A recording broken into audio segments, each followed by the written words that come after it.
Davos येथील विक्रमी करारांबद्दल माननीय मुख्यमंत्री महोदयांनी आपले विचार व्यक्त करावेत असे मी त्यांना विनंती करतो.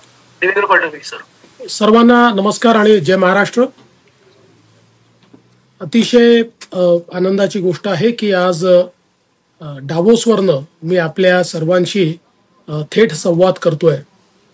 अगदी सुरुवातीला हिंदू हृदय सम्राट शिवसेना प्रमुख बाळासाहेब ठाकरे यांच्या जयंतीच्या निमित्ताने मी त्यांना माझी मानवंदना अर्पित करतो. आणि आज या ठिकाणी आपल्याला संबोधित करत असताना देशाचे पंतप्रधान माननीय नरेंद्र मोदीजी यांचे मी आभार मानतो की डावोसच्या डेलिगेशनमध्ये मला त्यांनी सम्मिलित करून घेतलं. ज्या 6 राज्यांना डावोसला येण्याची परवानगी मिळाली त्याच्यामध्ये आपलं महाराष्ट्र राज्य होतं. ही अत्यंत महत्त्वाची गोष्ट आहे. डावोसमध्ये यावेळी जी काही थीम होती ती आर्टिफिशियल इंटेलिजन्स ही थीम होती. आणि जे काही एक नवीन जग आता तयार होत आहे, इंटेलिजंट वर्ल्ड ज्याला म्हणतात, त्याच्या अराउंड सगळी थीम या ठिकाणी होती. त्याच्यावर खूप चर्चा डावोसमध्ये झाली. आणि त्याच्या खालोखाल जर चर्चा कुठली असेल तर ट्रम्प यांच्या नवीन विजयानंतरच्या ॲडमिनिस्ट्रेशनची आणि भारताची, या 2 चर्चा सर्वाधिक झाल्या असं सर्वांचं मत होतं. त्यामुळे भारताकडे पाहण्याचा दृष्टिकोन हा मला असं वाटतं प्रचंड मोठ्या प्रमाणात या ठिकाणी एक उत्सुकतेचा किंवा एक कॉन्फिडन्सचा आपल्याला पाहायला मिळाला. एक प्रकारे पंतप्रधान महोदयांनी जी काही भारताला एक लिडरशिप पोझिशन मिळवून दिलेली आहे त्याचं प्रत्यंतर या ठिकाणी आम्हाला पाहायला मिळालं. खरं म्हणजे या ठिकाणी 6 राज्यांचे जे काही आम्ही प्रमुख मुख्यमंत्री किंवा मंत्री होतो, वेगवेगळ्या पक्षांचे शासित राज्य होते, पण या ठिकाणी एक प्रकारे आम्ही एका आवाजामध्ये एक भारत म्हणून आमची भूमिका मांडली. चांगल्या सेशन्समध्ये देखील मला त्या ठिकाणी पार्टिसिपेट करण्याची संधी मिळाली.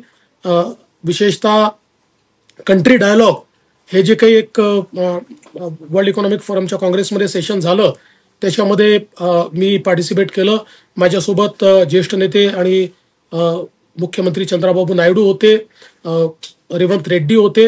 आणि महाराष्ट्र आणि भारत आणि वेगवेगळ्या राज्यांचा विकास आणि वेगवेगळ्या गोष्टी याच्यावर भरपूर चर्चा त्या ठिकाणी झाली. आणि आपापल्या राज्यांची ताकद आम्ही त्या ठिकाणी किंवा शक्ती स्थळं हे आम्ही लोकांसमोर शोकेस करू शकलो.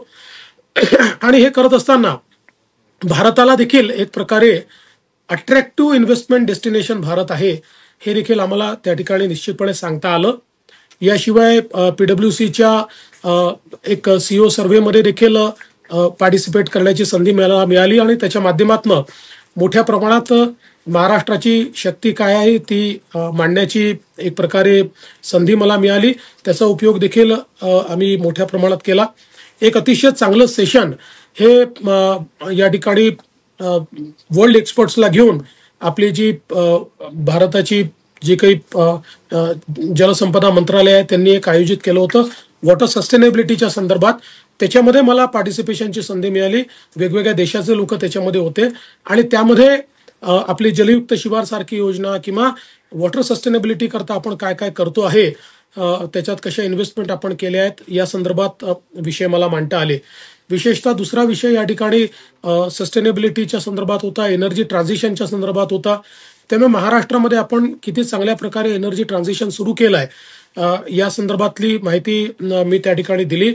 आपण 2022 पर्यंत केवळ 13% आपलं एनर्जी मिक्स हा नॉन कन्व्हेन्शनल होता, तो आता पुढच्या वर्षी 25% होईल आणि 2030 पर्यंत तो 50% होईल. याबाबतचा आपला जो काही ट्रान्झिशनचा प्लॅन आहे तो देखील या ठिकाणी मांडण्याची संधी मिळाली. त्यासोबत अनेक ग्लोबल CEOशी इंटरॅक्ट करता आलं, त्यांच्याशी चर्चा करता आली. ज्या काही नवीन टेक्नॉलॉजीज आहेत त्या समजून घेता आल्या. आपल्याला सगळ्यांना कल्पना आहे की आता आर्टिफिशियल इंटेलिजन्स हे आपलं जॉब मार्केट चेंज करताय, आपलं गव्हर्नन्स चेंज करताय. त्यामुळे त्याच्या अनुरूप महाराष्ट्र हे पहिल्या क्रमांकावर कसं राहील किंवा महाराष्ट्र हे पहिलं पाऊल कसं पुढे टाकेल या संदर्भात बऱ्याच चर्चा आणि अतिशय सकारात्मक चर्चा या ठिकाणी करता आल्या. आणि त्याच्यामध्ये खूप मोठ्या प्रमाणात एक प्रकारचा इंटरेस्ट हा ग्लोबल कम्युनिटीचा मला पाहायला मिळाला. किंबहुना ग्लोबल इन्व्हेस्टर्स जे आहेत ते सस्टेनेबिलिटी आणि न्यू टेक्नॉलॉजीज यामध्ये महाराष्ट्रामध्ये मोठ्या प्रमाणात इन्व्हेस्टमेंट करू इच्छितात, हे देखील या ठिकाणी लक्षात आलं. आणि यासोबत मोठ्या प्रमाणात आपण गुंतवणुकीचे करार देखील या ठिकाणी केले. मला सांगताना आनंद वाटतो की महाराष्ट्राने यावेळेस रेकॉर्ड केलाय. आपण इन्व्हेस्टमेंटचे 54 आणि स्ट्रॅटेजिक असे 7 असे 61 MOU आपण या ठिकाणी केलेले आहेत. या 61 MOUचा आपण जर क्युम्युलेटिव्हली विचार केला तर जवळपास 15,70,000 कोटी रुपयाची गुंतवणूक ही आपल्या राज्यामध्ये या ठिकाणी येते आहे. आणि त्यातनं ज्या काही जॉब ऑपॉर्च्युनिटीज तयार होणार आहेत त्या जवळपास 15,95,000 म्हणजे 16 लाख जॉब ऑपॉर्च्युनिटीज यात तयार होणार आहेत. सगळ्यात महत्त्वाचं आहे की वेगवेगळ्या सेक्टरमधल्या आणि वेगवेगळ्या क्षेत्रांमध्ये हे MOUज आपण त्या ठिकाणी करू शकलो आहे. मग याच्यामध्ये इन्फ्रास्ट्रक्चरचं क्षेत्र आहे, ग्रीन एनर्जीचं क्षेत्र आहे, याच्यामध्ये इलेक्ट्रॉनिक्सचं क्षेत्र आहे, याच्यामध्ये आपण जर विचार केला तर ITESचं क्षेत्र आहे, याच्यामध्ये स्टील आणि मेटल्सचं क्षेत्र आहे, याच्यामध्ये डेटा सेंटर्स आहे, डिफेन्स आहे, टेक्स्टाईल आहे, एज्युकेशन आहे, ग्रीन हायड्रोजन अँड केमिकल्स आहे, सोलर आहे, एरोस्पेस अँड डिफेन्स आहे, फायनान्स आहे, लॉजिस्टिक्स आहे, ऑटोमोटिव्ह आणि इलेक्ट्रिक व्हेकल्स आहे, F&B आहे, आउटडोर एंटरटेनमेंट आहे एरिना, त्यासोबत बायोटेक अँड फार्मास्युटिकल्स आहेत, ड्रोन मॅन्युफॅक्चरिंग आहे आणि वेगवेगळे मल्टिपल सेक्टर्स आहेत की ज्या सेक्टर्समध्ये हे MOU झाले आहेत. यावेळेस MOUच्या संदर्भात सगळ्यात महत्त्वाची गोष्ट अशी आहे की आपण जर बघितलं तर महाराष्ट्रातल्या सगळ्या क्षेत्रांमध्ये MOU झाले आहेत. म्हणजे अगदी जे आपलं औद्योगिक ज्याला आपलं मॅग्नेट आपण म्हणतो ते म्हणजे आपलं MMRचं क्षेत्र किंवा पुणे पश्चिम महाराष्ट्राचं क्षेत्र, या क्षेत्रामध्ये जवळपास आपण एक 6 लाख कोटीच्या दरम्यान MOUs केलेले आहेत. विदर्भासारखं जे आपलं क्षेत्र आहे त्यात 5-1 लाख कोटी रुपयाचे MOUs आपण केलेले आहेत. नॉर्थ महाराष्ट्र नाशिक जो विभाग आहे यामध्ये देखील जवळपास 30-35 हजार कोटी रुपयाचे MOUs आपले झालेले आहेत. मराठवाड्यामध्ये अतिशय चांगले MOUs आपण त्या ठिकाणी करू शकलेलो आहोत, ज्याच्यामध्ये विशेषतः मॅन्युफॅक्चरिंगच्या क्षेत्रात आता मराठवाडा एक नवीन शक्तीस्थळ म्हणून उदयास येत आहे, हे याच्यातनं आपल्याला लक्षात येत आहे. त्यामुळे महाराष्ट्रातल्या जवळजवळ सगळ्या क्षेत्रांमध्ये ही इन्व्हेस्टमेंट गेली आहे. गडचिरोलीला खूप मोठ्या प्रमाणात आपल्याला इन्व्हेस्टमेंट या ठिकाणी मिळालेली आहे.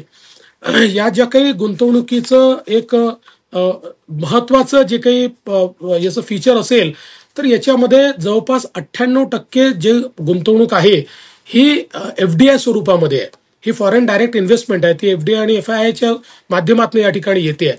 त्यामुळे ही गुंतवणूक आपल्या देशाकरता आणि आपल्या राज्याकरता याकरता महत्त्वाची आहे की ही गुंतवणूक ही थेट विदेशी गुंतवणुकीच्या स्वरूपात येते आणि आपल्याला कल्पना आहे की थेट विदेशी गुंतवणुकीमुळे आपल्या अर्थव्यवस्थेला चालना मिळते, त्यातनं जॉबची निर्मिती होते, मोठ्या प्रमाणात रोजगार निर्मिती होते आणि एक प्रकारे आपली जी काही त्या ठिकाणी अर्थव्यवस्था आहे ती विस्तारित होते, ती एक्सपांड होते.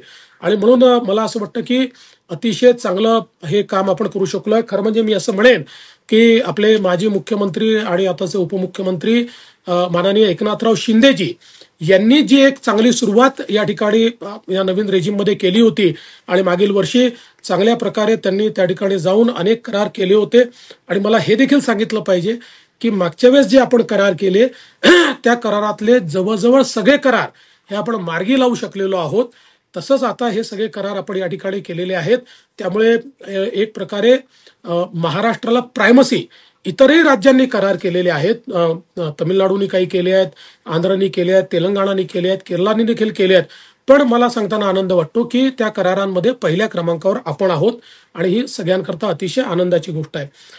हे सगळं करत असताना मला असं वाटतं की अनेक लोकांनी काही प्रश्न देखील निर्माण केलेले आहेत. म्हणजे आपण विचाराल त्याच्या आधीच मी काही प्रश्नांची उत्तरं आपल्याला देतो. मग काही लोकांनी हाही प्रश्न विचारला की डावोसच का. याचं महत्त्वाचं कारण असं आहे की डावोस हे आंतरराष्ट्रीय नेटवर्किंगचं केंद्र आहे. त्यामुळे जगभरातले CEOs हे या वर्ल्ड इकॉनॉमिक फोरमच्या दरम्यान या ठिकाणी डावोसमध्ये असतात. आणि आत्ता ज्या काही भारतीय कंपन्यांसोबत देखील आपण या ठिकाणी करार केलेले आहेत त्या कंपन्यांची देखील ही इच्छा असते की आमचे जे फॉरेन पार्टनर्स आहेत, आमचे जे गुंतवणूकदार आहेत, जे आमचे FIIs आहेत, त्याचे प्रमुख लोक आमच्या हा जो काही आमचा करार होतोय त्या कराराच्या वेळी उपस्थित असले पाहिजे, किंवा त्यांच्यासोबत तुमची चर्चा झाली पाहिजे, त्यांच्यासोबत तुमचं इंटरॅक्शन झालं पाहिजे. आणि म्हणून इतक्या मोठ्या प्रमाणात सगळे एकत्र हे या ठिकाणी डावोसलाच आपल्याला मिळतात. आणि म्हणून अशा प्रकारचे सगळे करार हे डावोसमध्ये या ठिकाणी होतात. खरं म्हणजे आपण असाही प्रश्न विचारू शकतो की इन्व्हेस्टमेंट समिट होतात, वेगवेगळ्या इन्व्हेस्टमेंट समिट आपण करतो. आता महाराष्ट्रामध्ये आपण मॅग्नेटिक महाराष्ट्र करतो, ते आपण का करतो? मॅग्नेटिक महाराष्ट्रात करण्याच्या ऐवजी सगळ्यांना मंत्रालयात बोलून आपण करार करू शकतो. पण मॅग्नेटिक महाराष्ट्राचा अर्थ असा असतो की आपण आपली जी ताकद आहे ती शोकेस करतो, सगळ्या लोकांना त्या ठिकाणी बोलवतो, एक महोत्सवाचं वातावरण करतो आणि त्यातनं हे करार होतात. गुजरातमध्ये व्हायब्रंट गुजरात होतं, तर ते देखील त्यांच्या मंत्रालयात करार करू शकतात. पण अशा प्रकारचे जे काही नेटवर्किंगचे फोरम असतात या ठिकाणी सगळे एकमेकाला भेटतात. जे काही आपले त्या ठिकाणचे सीईओज आहेत, वेगवेगळे जे काही गुंतवणूकदार आहेत, हे सगळे गुंतवणूकदार एकमेकांना भेटतात. आणि म्हणून डावोस हे गेल्या अनेक वर्षांमध्ये डेस्टिनेशन म्हणून तयार झालेलं आहे. आता खरं तर आपण बघितलं तर मागच्या ज्यावेळेस आपल्या महाविकास आघाडीचं सरकार होतं त्यावेळेस देखील इथे 50,000 कोटीचे आपण करार केलेच होते त्याही काळामध्ये. आता अर्थात आता जास्ती करार झालेले आहेत. त्यामुळे मला असं वाटतं की आपण याकरता आनंदित असलं पाहिजे की भारताची आणि महाराष्ट्राची जी क्षमता वाढते आहे, जी एक पॉवर वाढते आहे, त्याचं द्योतक म्हणजे हे करार आहेत. एक गोष्ट अजून मला या निमित्ताने सांगितली पाहिजे की अनेक लोक असाही प्रश्न उपस्थित करतात की एमओयू झाले पण ते ऍक्च्युअल एमओयूज जे आहेत ते करारांमध्ये किंवा याच्यामध्ये परिवर्तित होणार आहेत का ऍक्शनमध्ये? तर मला सांगितलं पाहिजे की देशभरामध्ये एमओयूचं ऍक्च्युअल इन्व्हेस्टमेंटमध्ये परिवर्तन होणं याचा जो रेशिओ आहे तो 40% आहे, पण महाराष्ट्रामध्ये तो 65 ते 70% आहे. आणि सगळ्यात महत्वाचं आपण जर गेल्या डावोसचा विचार केला तर जवळपास 95% तो आहे. त्यामुळे आपण आताही हे जे करार केलेले आहेत ते करार सगळे सिरियस प्लेयर्स आहेत. याच्यामध्ये आपण जर बघितलं तर आज डेटा सेंटरमध्ये महाराष्ट्र हे डेटा सेंटर कॅपिटल होत आहे. आणि आपल्याला कल्पना आहे की आपण सगळे असं म्हणतो की डेटा इज न्यू ऑइल, कारण आता डेटानी ऑइलपेक्षा जास्त डेटाची किंमत झालेली आहे. ऑइलची जी काही क्युम्युलेटिव्ह व्हॅल्यू आहे त्यापेक्षा डेटाची क्युम्युलेटिव्ह व्हॅल्यू आता मोठ्या प्रमाणात वाढलेली आहे. आणि म्हणून डेटा सेंटर कॅपिटल महाराष्ट्र झाल्यामुळे आज इनोव्हेशन आणि ज्याला आपण आर्टिफिशियल इंटेलिजन्स म्हणतो याच्यामध्ये खूप मोठ्या प्रमाणात महाराष्ट्र पुढे जाणार आहे. आणि म्हणूनच आज आपण हे सगळे जे काही करार केलेले आहेत आणि आपण बघितलं असेल तर इतक्या मोठ्या प्रमाणात सगळ्या फॉरेन कंपनीज देखील याच्यामध्ये आहेत. आता काही लोकांनी या संदर्भात काही ट्विट्स देखील केले आहेत, मला त्यांना उत्तर देखील द्यायचं नाही, कारण ज्या लोकांना फॉरेन कंपनीजचे हेडक्वार्टर मुंबईत आहेत की परदेशात आहे हेच माहिती नाहीत, त्या लोकांनी ट्विट केले तरी त्याला उत्तर देण्याच्या भानगडीत आपण पडायचं नसतं. शेवटी महाराष्ट्राला 15,70,000 कोटी रुपयाचे करार मिळाल्यानंतर, एवढी गुंतवणूक मिळाल्यानंतर काही लोकांना जर आनंद होत नसेल तर त्याचा आपल्याला इलाज नाही आहे. कारण मला एक गोष्ट निश्चितपणे माहिती आहे की मी एकदा एक हिंदीचे प्रोफेसर होते, त्यांनी मला सांगितलं की जो शरीर की जलन होती है उसका तो इलाज हो सकता है लेकिन मन की जलन का इलाज नहीं हो सकता. त्यामुळे आता ठीक आहे, काही लोकांनाही असूया वाटू शकते की यांच्या काळामध्ये इतके करार का होत आहेत, पण मला असं वाटतं जे काही आपण करतोय ते महाराष्ट्राकरता करतोय. आणि म्हणून या संदर्भात समजा काही लोकांनी वेगवेगळ्या प्रकारचे ट्विट केले असले तरी त्याच्या फार उत्तर द्यायच्या भानगडीत नाहीये. एवढ्या मोठ्या प्रमाणात गुंतवणूक भारतामध्ये येते आहे, ती महाराष्ट्रामध्ये येते आहे, ही खरोखर अत्यंत महत्वाची अशा प्रकारची गोष्ट आहे. आणि म्हणून मी खरं म्हणजे आमची जी इथे सगळी टीम माझ्यासोबत आलेली आहे त्या टीमचं मनापासून अभिनंदन करतो. खूप एक मोठी टीम या सगळ्या गोष्टींमध्ये इंटरॅक्ट करत होती, कारण अनेक आपले इन्व्हेस्टर्स विदेशात होते, त्यांच्यासोबत गेले 15-20 दिवस 25 दिवस त्यांना काय हवं आहे, काय नको आहे, काय एमओयू मध्ये हवं आहे, अशा सगळ्या गोष्टींवर एक मोठं इंटरॅक्शन झालं. आणि त्यातनं या सगळ्या टीमने हे सगळं नेटवर्क तयार केलेलं आहे. त्याच्यामध्ये उद्योग विभाग असेल, त्याच्यामध्ये MIDC असेल, त्याच्यामध्ये CM ऑफिस असेल, त्याच्यामध्ये आपले सगळे जे आपल्याला त्यामध्ये मदत करतात अशा प्रकारचे आपले ॲडवायझर्स असतील. या सगळ्या बॅकरूम टीमने खूप चांगलं काम केलेलं आहे.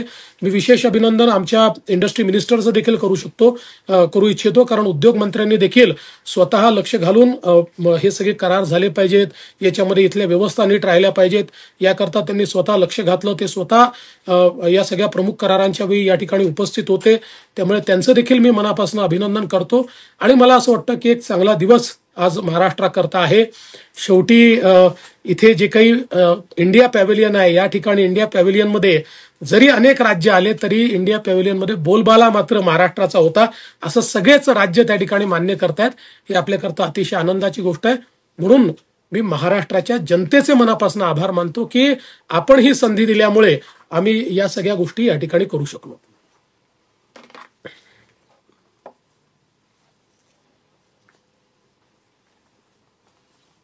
धन्यवाद मुख्यमंत्री महोदय. माननीय उद्योग मंत्री उदयजी सामंत यांना मी विनंती करतो की त्यांनी आपलं मनोगत व्यक्त करावं.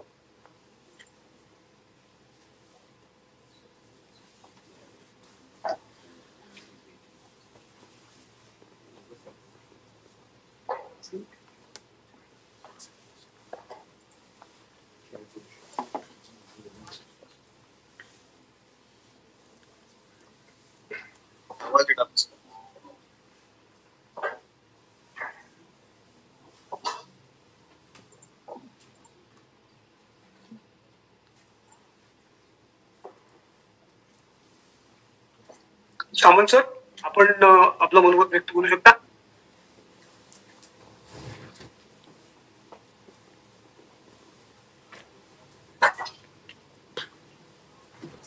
बहुधा उदयजी कनेक्ट होत नाही आहेत.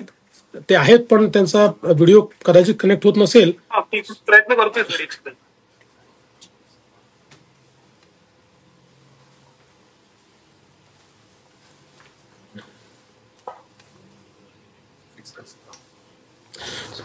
मला असं वाटतं ते कनेक्ट होतपर्यंत आपण काही प्रश्न असतील तर घेऊ शकतो. निनाद सर, नक्कीच. मगाशी सांगितल्याप्रमाणे झूम मध्ये रेज युअर हँड असा एक ऑप्शन आहे. ज्यांना प्रश्न विचारायचे त्यांनी कृपया आपले हात वर करावेत. उदय कानपाठक पुढारीमधून आहेत. उदय सर, आपला काही प्रश्न असेल तर. उदय कानपाठ, त्यांना अनम्यूट करा. हा, नमस्कार. ऐकू येतंय? हा, नमस्ते उदयजी, ऐकू येत आहे.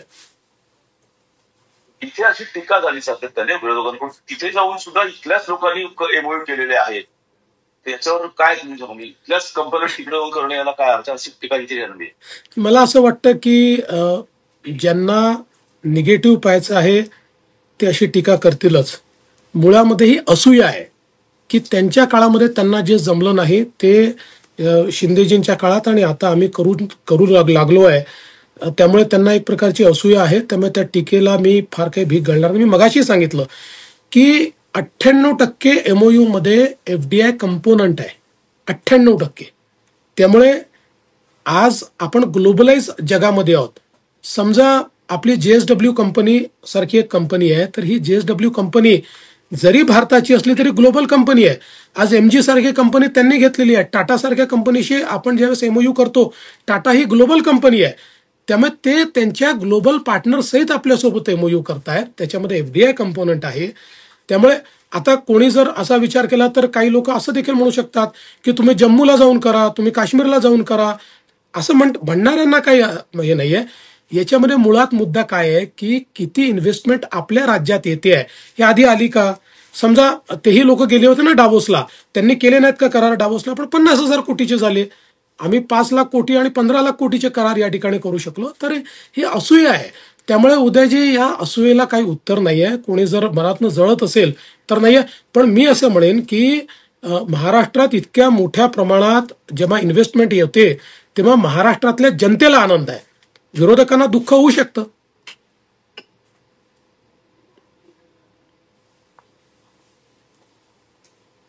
दैनिक भास्कर से विनोद यादव है। विनोद जी, आप अपना सवाल पूछ सकते हैं, आपको अनम्यूट किया गया है। विनोद भाई। देवेंद्र जी, जी तुम्हाला खूप खूप शुभेच्छा सर. थँक्यू. जवळपास 16 लाख रोजगार निर्माण होणार असे 15,70,000 लाखचे एमओ झालेले आहेत त्याबद्दल.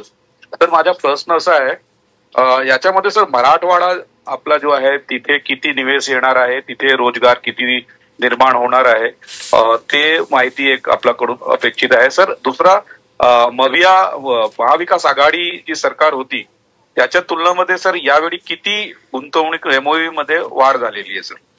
बघा, मी सेक्टोरली त्याचा ब्रेकअप भारतामध्ये आल्यानंतर पूर्ण देईल आपल्याला.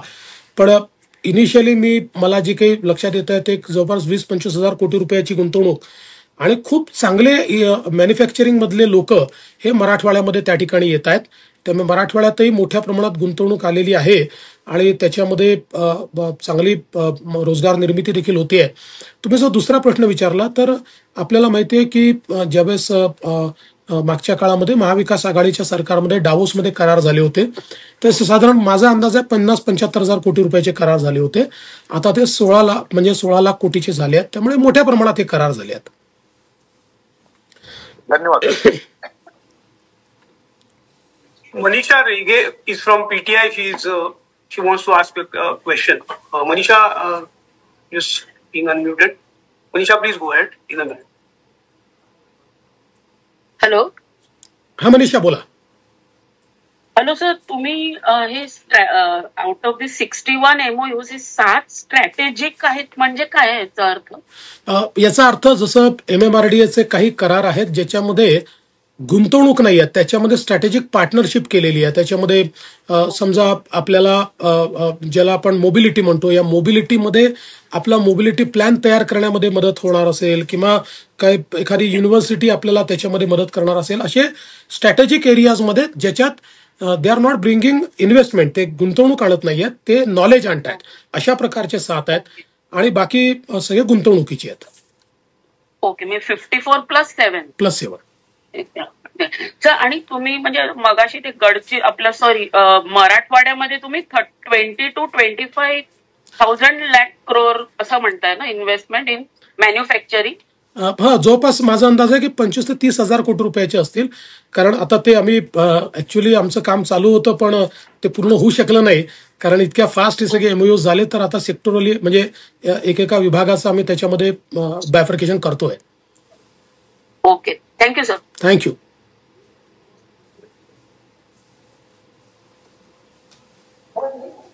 Sir, Faisal Malik from Hindustan Times wants to ask a question. Faisal? Yeah, Faisal. So I am audible? Yeah, you are audible.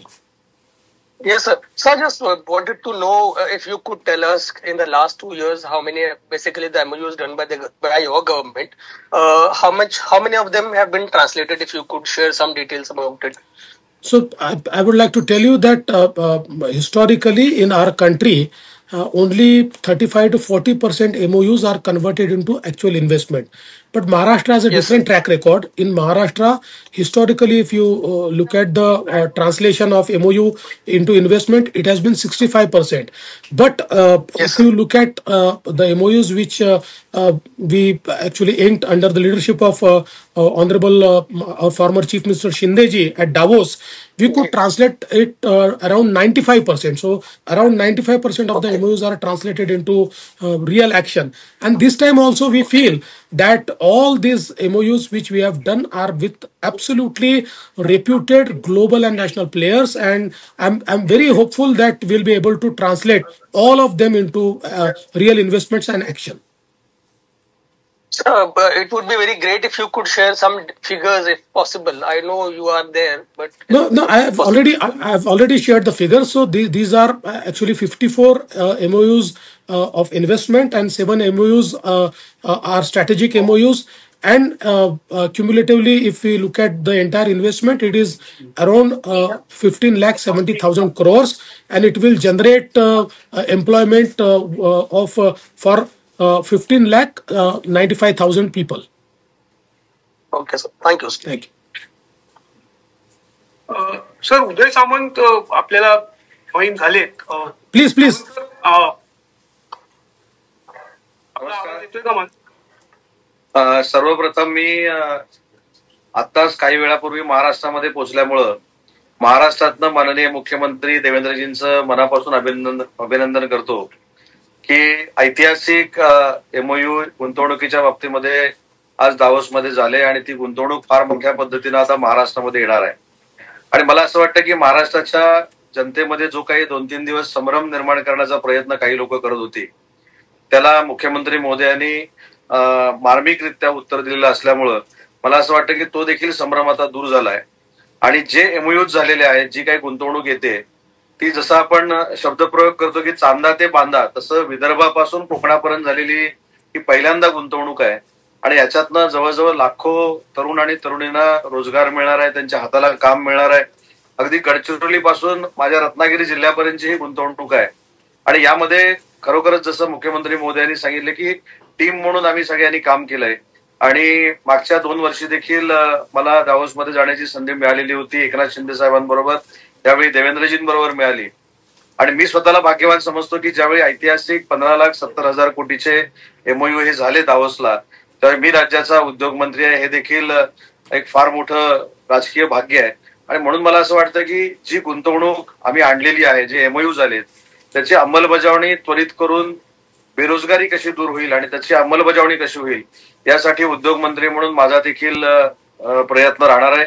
शेवटी जी काही टीका टिप्पणी होते याच्याकडे दुर्लक्ष जरी करायचं म्हटलं तरी देखील ही जी गुंतवणूक येते त्याची अंमलबजावणी काटेकोरपणे करणं ही माझ्या विभागाची जबाबदारी आहे. आणि मी या पत्रकार परिषदेच्या माध्यमातून मुख्यमंत्री महोदयांना, दोन्ही उपमुख्यमंत्री महोदयांना आणि महाराष्ट्राच्या जनतेला आश्वस्त करू इच्छितो की महाराष्ट्रातली ही गुंतवणूक परत कुठे जाणार नाही आणि टीकाकारांना ती संधी मिळणार नाही, याची जबाबदारी माझा विभाग नक्की घेईल. आणि म्हणून पुन्हा एकदा मी महाराष्ट्रात असल्यामुळे मुख्यमंत्री महोदयांचं अभिनंदन करतो, आमच्या सगळ्या टीमचं अभिनंदन करतो. आणि जे ऐतिहासिक MOU झालेले आहेत त्याच्यातनं महाराष्ट्रामध्ये औद्योगिक क्रांती तर घडेलच, परंतु फिनान्शियल ग्रोथ देखील महाराष्ट्राची नक्की होईल याचा विश्वास बाळगतो आणि थांबतो. जय हिंद, जय महाराष्ट्र. सर धन्यवाद. मृणालिनी नानिवडेकर यांना प्रश्न विचारायचा आहे. मृणालिनी मॅम, मी आपल्याला विनंती करतो आपण प्रश्न विचारा.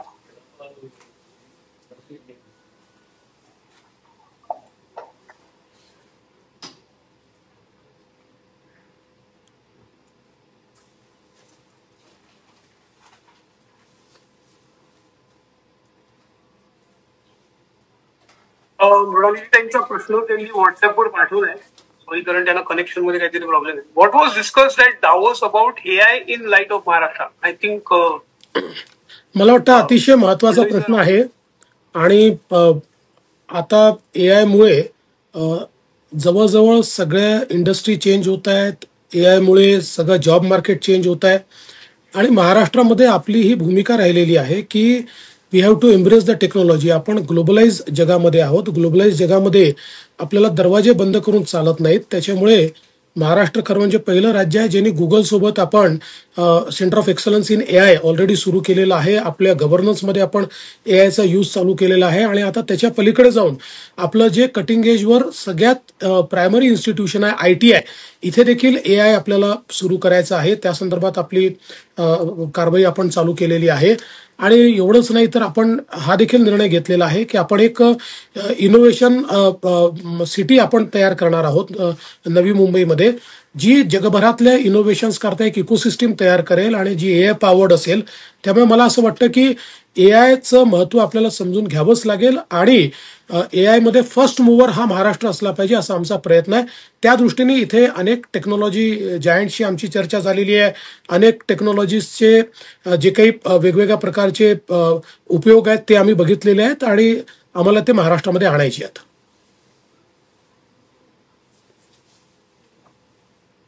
द हिंदूच्या विनया देशपांडे.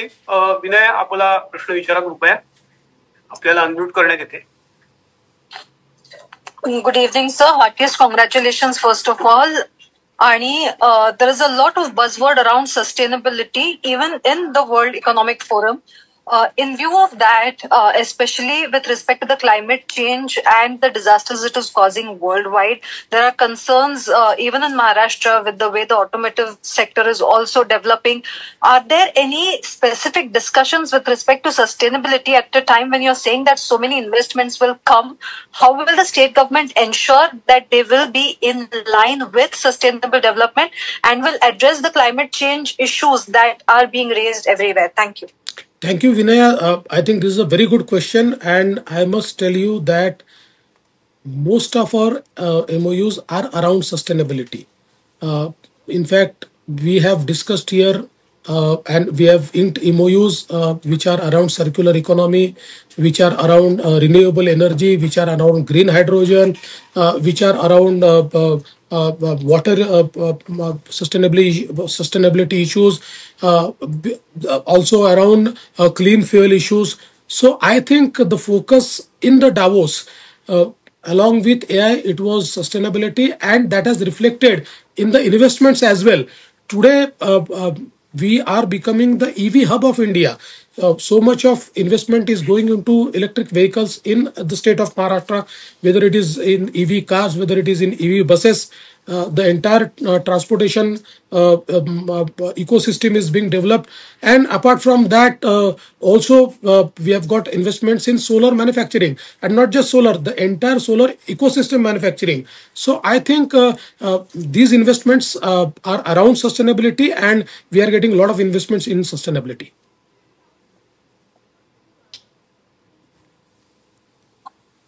वेळेच्या अभावी मुख्यमंत्री सरांना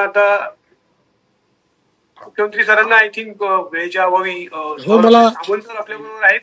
मला ट्रेन पकडायची असल्यामुळे मी आपली माफी मागतो, कारण ट्रेन पकडून मला झ्युरिकला जायचं आणि मग तिकडनं नंतर मला विमान मिळणार आहे, आणि म्हणून मला असं वाटतं की मी साइन ऑफ होईल. पण काही अजून विषय असतील तर उदयजी या ठिकाणी आहेत. आपल्या सगळ्यांचे खूप खूप आभार, आणि आपल्या सगळ्यांना माझी विनंती आहे की हे सगळे करार आपण समजून घेतलेले आहेत, पॉइंट ऑफ व्ह्यू देखील समजून घेतलेला आहे. त्याच्यामुळे महाराष्ट्राच्या हिताच्या गोष्टी आपण छापा आणि हिताच्या गोष्टीच आपण दाखवा, अशा प्रकारची आपल्या सर्वांना विनंती आहे. थँक्यू.